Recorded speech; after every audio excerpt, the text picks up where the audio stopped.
Buenas tardes con todos en la Red Nacional de Telesalud. Los saludamos desde el Hospital Nacional Hipólito Unanue. El día de hoy tenemos la telecapacitación abdomen agudo no quirúrgico, el cual está a cargo del doctor José Vaca Flores, médico asistente de cirugía general de aquí del hospital. Muy buenos días.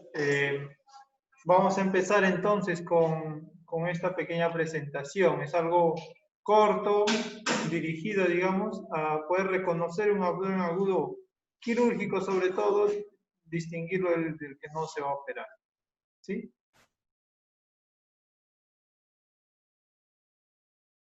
Bueno, el término abdomen agudo en principio hace referencia a un conjunto de situaciones cuya principal manifestación obviamente va a ser el dolor abdominal. Esta va a ser de característica de una instalación reciente e inesperada, ¿no? Esto va a significar un abdomen agudo. El dolor generalmente va a ser acompañado de signos de reacción peritoneal y va a tener efectos sobre el estado general del paciente. Esto se va a decir que es un abdomen agudo.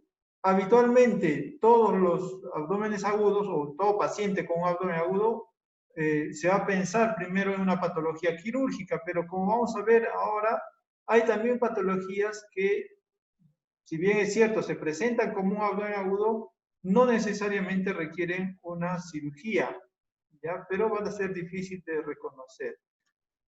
Bueno, vamos a recordar también que va a existir varios tipos de dolor. El dolor visceral va a estar dado principalmente por inflamación, isquemia, por distensión, por tracción de algún órgano intraabdominal, por aumento de la presión, infiltración tumoral de nervios sensitivos dentro del abdomen, podría ser esto.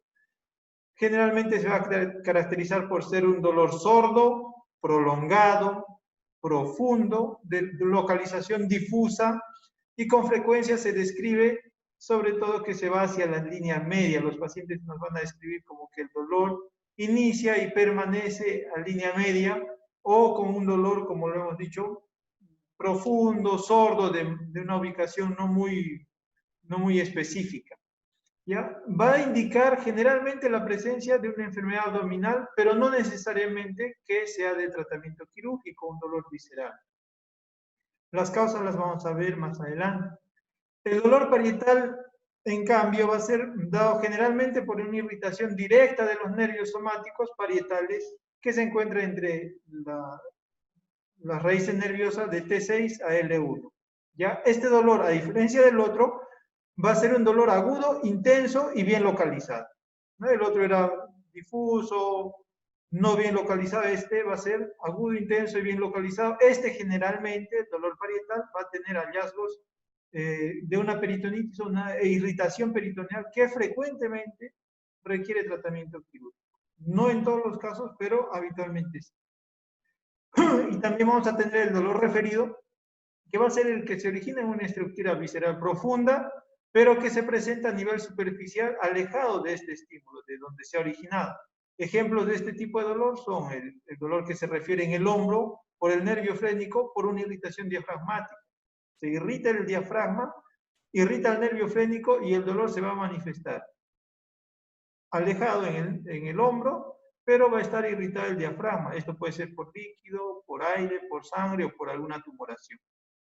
El dolor también puede ser de causa biliar, que puede simular una angina, ¿sí?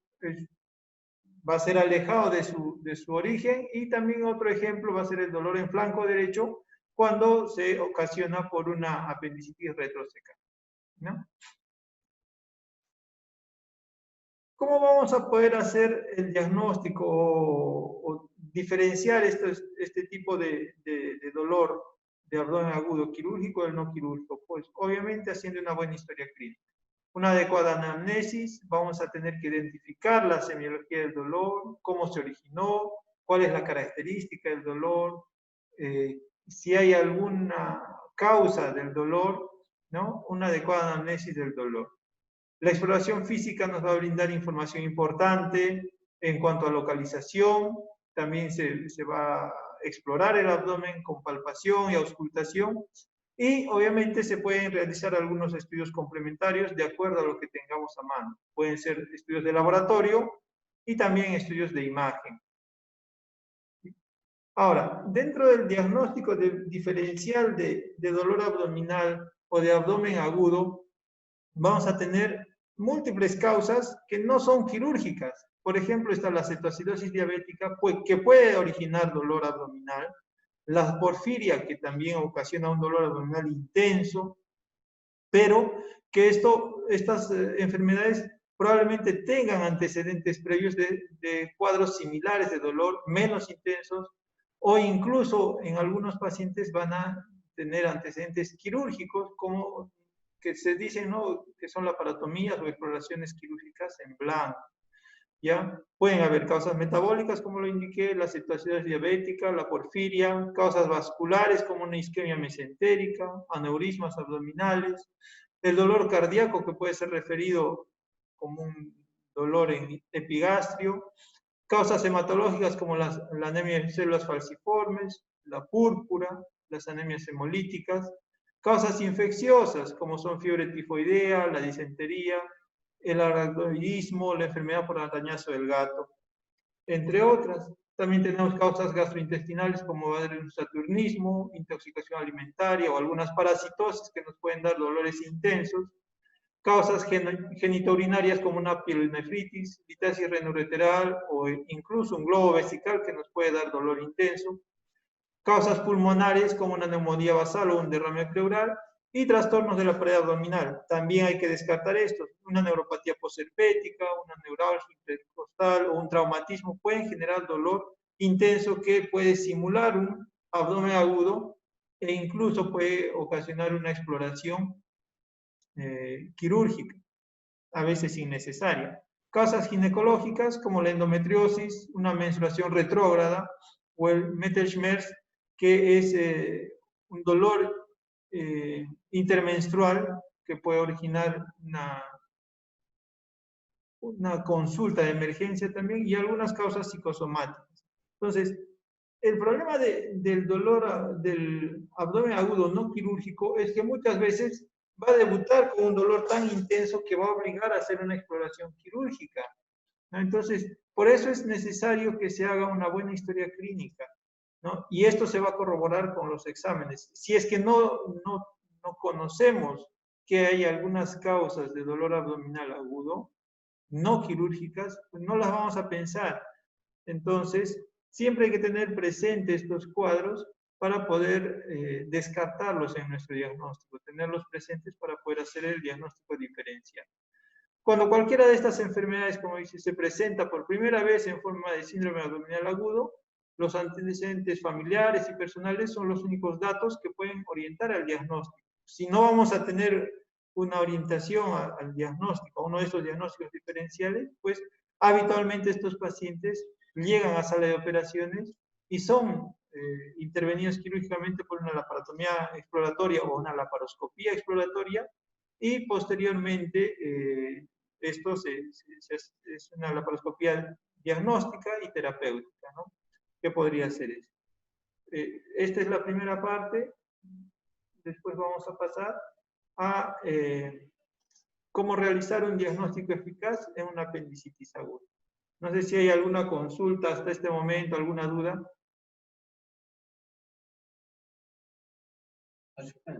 Seguimos entonces.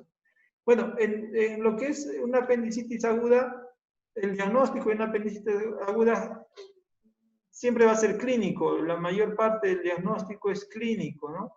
Y va a empezar por una anamnesis. Como todos conocemos, el dolor abdominal va a ser de inicio agudo y que va a tener de carácter migratorio, ¿no? Que finalmente se va a focalizar a nivel de fosa ilíaca derecha. Esto todos lo conocemos, es la cronología de Murphy. Habitualmente se presenta en una secuencia. La secuencia de Murphy va a hacer referencia a primero la aparición del dolor, ¿no? Un dolor que sea migratorio o un dolor en fosa ilíaca derecha, que posteriormente va a ser seguido de hiporexia, náuseas o vómitos, y en tercer lugar va a venir la fiebre. Esta es una secuencia que va a estar presente en la mayor parte de pacientes, ¿no? Si en cambio el paciente inició con fiebre y después vino el dolor, va a hacer dudar el diagnóstico, va a poner en duda el diagnóstico de una apendicitis aguda. Debería darse habitualmente en esta secuencia. Primero dolor, después hiporexia, náuseas y después fiebre. Recién la fiebre viene posterior a las náuseas. Posterior a esto vamos a realizar el examen físico. En el examen físico generalmente vamos a ir a explorar el abdomen. En el abdomen vamos a encontrar a la palpación dolor en fosa ilíaca derecha, que puede encontrarse también aquí. Tendríamos que buscar la tríada de Delafoy, que va a ser hiperestesia cutánea, resistencia muscular a la palpación en fosa ilíaca derecha o en cuadrante inferior derecho y dolor a la palpación profunda a este nivel. Va a haber ahí una triada, ¿no? Hiperestesia cutánea con una palpación superficial. Muchos pacientes dicen que sienten dolor incluso en una palpación muy superficial a nivel del cuadrante inferior derecho. Va a haber resistencia muscular al palpar esta zona y obviamente a la palpación profunda vamos a despertar dolor. Entonces, luego de despertar dolor en este cuadrante inferior derecho, vamos a buscar ya los puntos dolorosos que van a orientarnos más, dirigirnos hacia discriminar una apendicitis aguda. Dentro de los puntos más comunes que tenemos está el punto doloroso de McBurney, el punto doloroso de Morris, del Lance y del Lesene. Entonces, recordaremos las referencias anatómicas al momento de explorar este abdomen, ¿no? Tenemos las dos espinas ilíacas anterosuperiores y el ombligo. Para buscar el punto doloroso de McBurney vamos a trazar una línea imaginaria que une la espina ilíaca anterosuperior derecha con el ombligo. La vamos a dividir en tres y en la unión del tercio externo con los dos tercios medios vamos a encontrar el punto de McBurney. Si palpamos a este nivel es la ubicación habitual del apéndice. Entonces, cuando se inflama este nivel, vamos a encontrar una ubicación, nos hace presumir una ubicación habitual del apéndice secal. Tenemos otro punto doloroso, el punto de Morris, que se ubica ya también en la unión del tercio interno con los dos tercios externos. Este punto doloroso nos va a hacer sospechar de una apendicitis o de una ubicación del apéndice que es retroiliar, ¿no? Cuando encontramos este punto doloroso positivo, tenemos que orientarnos a ese diagnóstico. Otro punto doloroso importante va a estar ubicado hacemos una línea imaginaria que une ambas espinas ilíacas anterosuperiores, la dividimos en tres y la unión del tercio externo con los dos tercios, con el tercio medio, digamos, de esta división, va a darnos el punto de Lance. El punto de Lance, al ser positivo, nos va a orientar a un diagnóstico de una apendicitis aguda de ubicación pélvica, ¿no? El apéndice va a estar dirigido hacia la pelvis. Y por último, el punto del Lesene va a estar ubicado a 2 centímetros por encima y 2 centímetros por detrás de la cresta ilíaca derecha, ¿no? Este punto doloroso nos tiene que orientar más a un apéndice retrosecal. ¿Sí? Y puede originar dolor, como lo habíamos visto en las diapositivas anteriores, puede originar dolor en todo el flanco derecho. En la palpación también vamos a buscar diversos signos dolorosos, ¿no? Los otros eran puntos dolorosos y estos son signos que tendríamos que buscar para diagnosticar una apendicitis aguda. El signo de Bloomberg, que va a ser un dolor a la descompresión brusca del abdomen, sobre todo en el cuadrante inferior derecho o en el punto de McBurney. ¿Ya? Va a haber un signo de Robson, que va a ser el dolor en cuadrante inferior derecho cuando comprimimos el cuadrante inferior izquierdo. Podemos buscar el signo del psoas, el Genadier-Musi, y hay muchos otros signos, hay más de 20 signos para identificar el apendicitis aguda. Sin embargo, estos de aquí, estos 4 son los más conocidos, los que más utilizamos. También va a haber datos de laboratorio. En un hemograma vamos a encontrar leucocitosis con desvío izquierdo. Habitualmente la leucocitosis, como vamos a ver más adelante, está entre 12 y 18.000, dependiendo del tiempo que ha tenido, digamos, de patología del paciente. Los reactantes de fase aguda van a estar elevados, el PCR elevado, la velocidad de sedimentación globular va a estar elevada. También podemos contar con pruebas de imagen. Una ecografía abdominal en caso de duda diagnóstica nos puede ser de utilidad, sobre todo en pacientes de sexo femenino.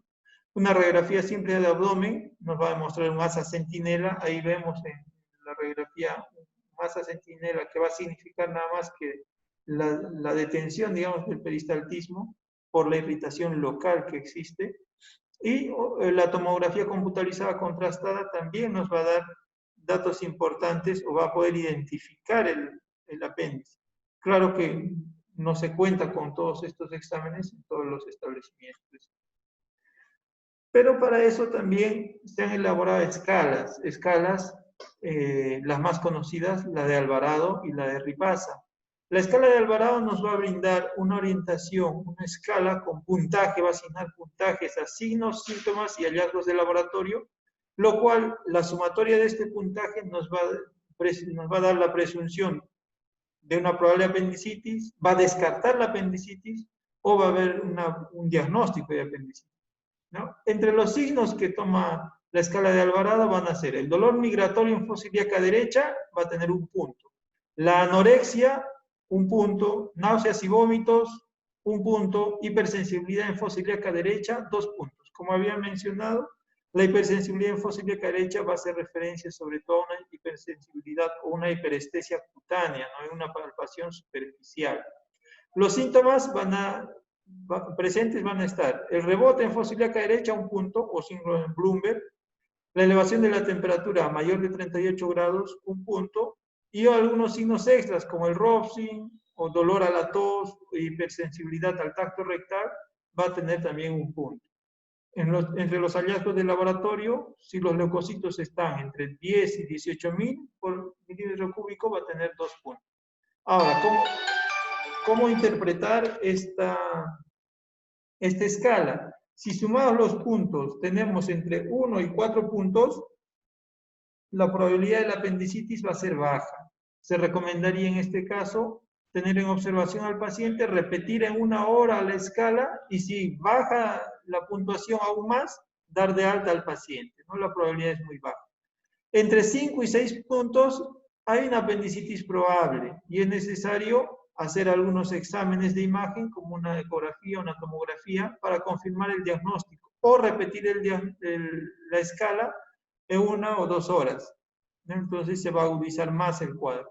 Y si está por encima de 7 puntos, la probabilidad de apendicitis es alta y se recomienda una cirugía de inmediato, una cirugía de urgencia. Entonces, la escala de Alvarado nos va a ayudar para tomar decisiones también con respecto a los pacientes.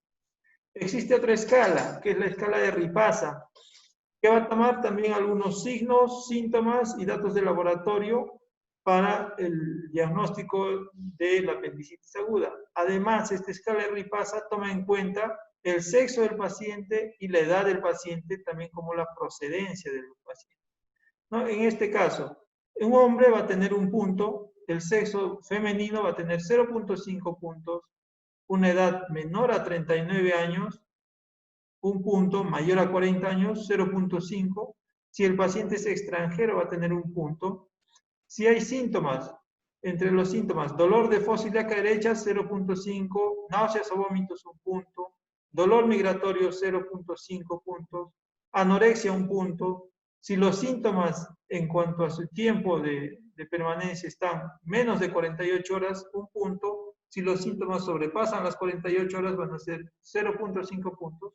Y entre los signos, hipersensibilidad en la fosa ilíaca derecha, un punto, resistencia muscular voluntaria, 2 puntos, el rebote o el Bloomberg, un punto, el Robson, 2 puntos, y la fiebre que se encuentre entre 37 y 39 grados, un punto. Entre los hallazgos del laboratorio, la leucocitosis nos va a dar un punto y el examen general de orina negativo, un punto. La escala de Ripasa, igual que la de Alvarado, nos da en la sumatoria, si el puntaje es menos de 5, va a ser improbable la apendicitis aguda. Se repite la escala en 1 o 2 horas y si esta disminuye más, se le da de alta al paciente. Entre 5 y 7 puntos va a haber una baja probabilidad de ser apendicitis, se repite nuevamente en 1 o 2 horas la escala. Si bajó de 5 puntos, se puede hacer una ecografía o se le da de alta al paciente. Si se mantiene igual o sube, pues vamos a ver la conducta a seguir. Si está entre 7.5 y 11.5, la probabilidad de apendicitis es mayor. El cirujano, si tenemos un cirujano general, entonces él puede decidir si repetir la escala en 1 hora o la cirugía. Si tenemos este puntaje en un establecimiento de salud de periferia, lo adecuado sería referir a este paciente. Y si hay mayor a 12 puntos, el diagnóstico de apendicitis aguda es certero. Este paciente necesita una cirugía de urgencia. ¿Sí? Entonces, básicamente sería eso con el tema que nos compete hoy. Bueno, doctor, a ver, vamos a revisar la caja del chat para ver las preguntas que tiene la audiencia. A ver, tenemos una pregunta aquí, doctor. Preguntan, buen día. Opiniones sobre tratamiento médico de apendicitis. Bueno, la apendicitis aguda, si nosotros tenemos un cuadro apendicular, es de tratamiento quirúrgico. Se menciona que existe tratamiento médico en plastrón, ¿no? Un plastrón apendicular cuando se conforma y es un apéndice complicado. Si es que encontramos un plastrón frío, se menciona que se podría dar tratamiento antibiótico, hacer seguimiento ecográfico de imagen, con tomografía, con ecografía, para posteriormente operarlo al paciente. Al final el tratamiento va a seguir siendo quirúrgico. Entonces, opciones de tratamiento médico, si es que es un plastrón frío, si hay una masa palpable en fosa ilíaca derecha, tenemos una ecografía que nos dice que no hay una colección y el hemograma, digamos, que no muestra gran variación, podríamos dar tratamiento antibiótico. En este caso, cefalosporinas de tercera generación como la ceftriaxona, combinadas con metronidazol o clindamicina, podrían ser efectivos y haciendo control ecográfico diario para ver si no se forma colección. Generalmente estos pacientes tendrían que quedarse hospitalizados, tener una observación diaria y ante alguna complicación, ya sea fiebre, vómitos, algún signo de obstrucción, o si la ecografía nos dice que hay una colección que probablemente sea el plastrón que se está observando, una cirugía de emergencia. Pero no es recomendable. Lo más recomendable sería un tratamiento quirúrgico. Si tenemos un diagnóstico de apendicitis aguda, el tratamiento debería ser quirúrgico inmediato. Tenemos una siguiente pregunta aquí, doctor. Un paciente, ¿hasta cuándo deberá esperar para ser intervenido una vez diagnosticado? Si hay otro paciente programado. Ya. Bueno, entonces, en los adultos lo que se tiene, digamos, de referencia es lo siguiente.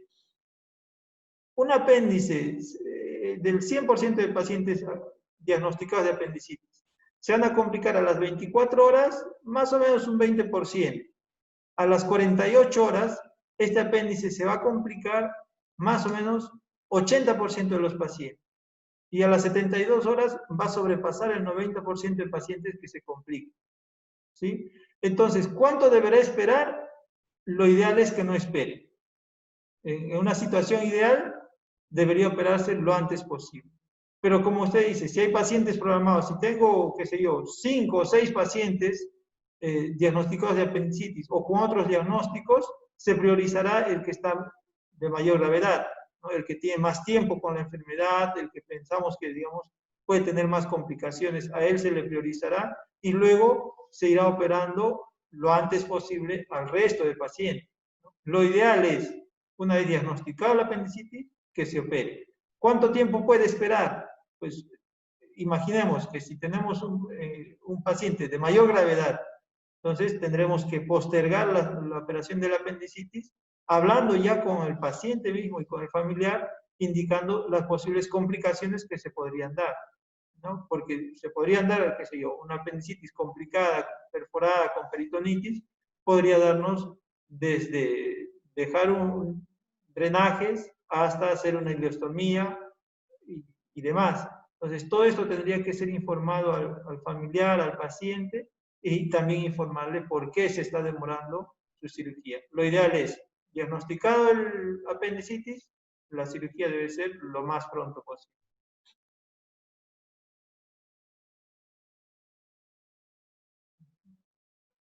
A ver. Bueno, dentro de su exposición usted mostró algunas escalas, ¿no?, que se pueden considerar para poder llegar a un diagnóstico. Dentro de la experiencia que usted tiene, estas escalas, haciendo la comparación entre ellas, quizás hay alguna de ellas que sea un poco más efectiva, quizás por así decirlo. La que ha demostrado tener mayor especificidad y sensibilidad para lo que es el diagnóstico de la apendicitis aguda es la escala de Ripasa, que es relativamente nueva, ha sido, digamos, diseñada y ha sido elaborada más o menos en el 2010. El 2010 ha salido a la luz esta escala de Ripasa, es la que nos, digamos, nos brinda mayor especificidad y sensibilidad al momento del diagnóstico de la apendicitis aguda. Es la que solemos utilizar aquí. De acuerdo. Aquí preguntan, doctor, sobre la posición más frecuente en peruanos del apéndice. La posición se va a determinar generalmente en sala de operaciones, ¿no? La posición más habitual es la apéndice, que el apéndice está ubicado paracecal interno, o sea, al lado del ciego hacia adentro, hacia la línea media, orientado hacia la línea media, digamos. Tenemos otra pregunta aquí, doctor.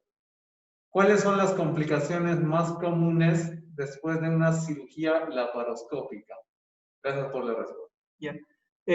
Las complicaciones van a depender del grado de apendicitis aguda en el que hayamos operado al paciente.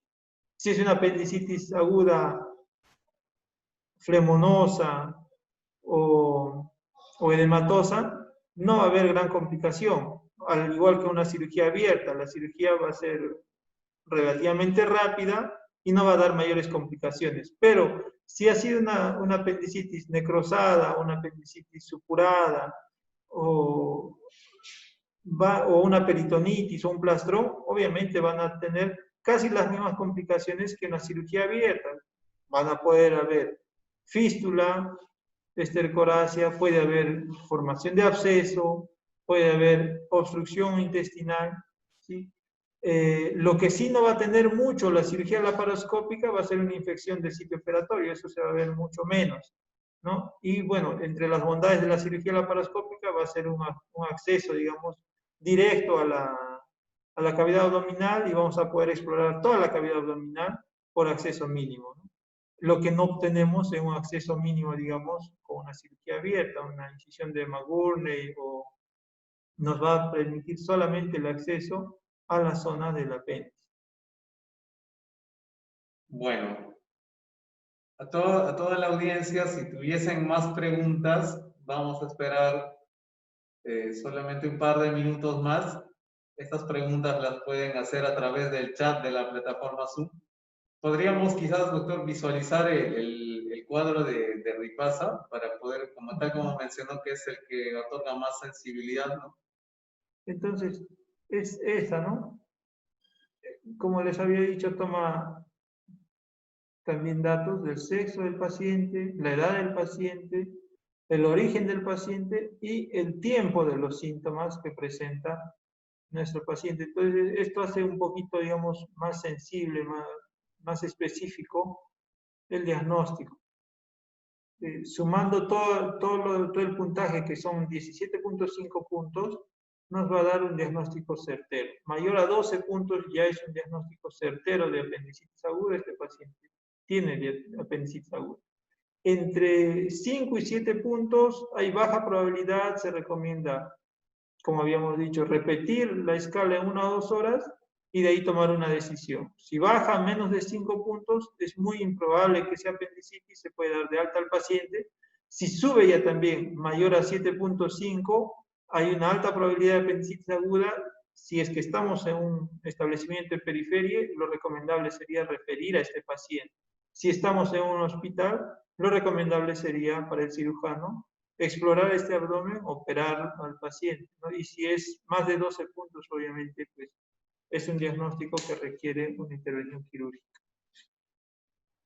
A ver, tenemos una pregunta más aquí, doctor. ¿Cuáles son las causas más frecuentes y si está asociado con el estreñimiento? Bueno, la causa de la apendicitis aguda es una obstrucción de la luz del apéndice secal. Una obstrucción, digamos, recordemos que el apéndice secal es un órgano tubular, es como un pedazo de intestino. La causa es una obstrucción. La obstrucción puede ser generalmente dada por materia fecal, un fecalito, o puede darse por cualquier otra causa, ¿no? Puede ser un tumor que está obstruyendo, puede ser una semilla a veces en niños, pueden ser parásitos que obstruyen la luz. Entonces, la causa es una obstrucción de la luz. Ahora, la obstrucción puede ser cualquiera de estas. La causa más frecuente es un fecalito, ¿ya? Si está asociado o no con el estreñimiento, no se ha encontrado una causa, una asociación, digamos, estricta con el estreñimiento. No hay una causa, en realidad, digamos, descrita de que se asocie con el estreñimiento. No está asociada. ¿Ya? Pero sí la obstrucción habitualmente es por un fecalito.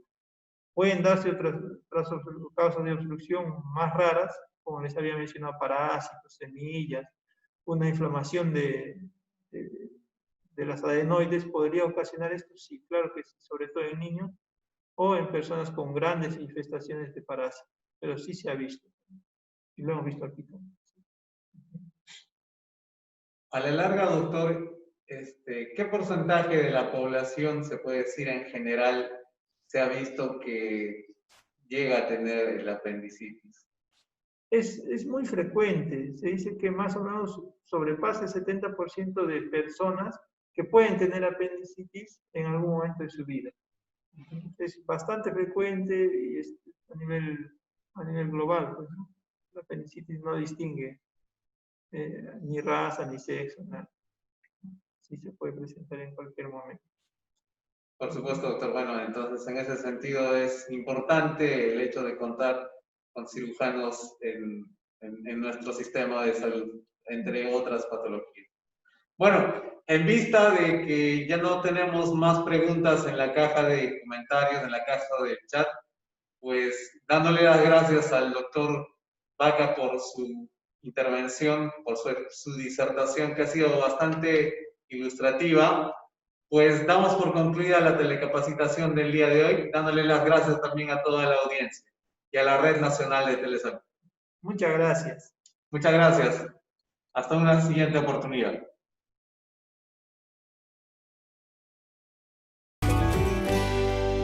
Gobierno del Perú. El Perú primero.